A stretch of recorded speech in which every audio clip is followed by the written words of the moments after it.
Hey everyone, welcome back to the channel. In today's video, I'll show you how to disable autoplay on Spotify so you can stop songs from automatically continuing after your playlist or album ends. Let's get started. First, open the Spotify mobile app on your Android or iPhone.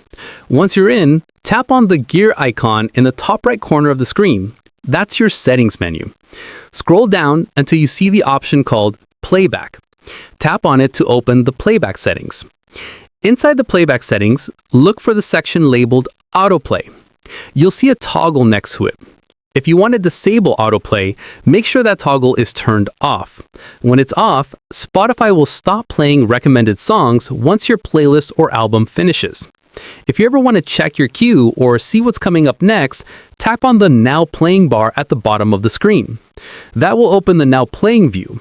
Then, tap on the queue button in the bottom right corner to see the upcoming tracks. And that's it.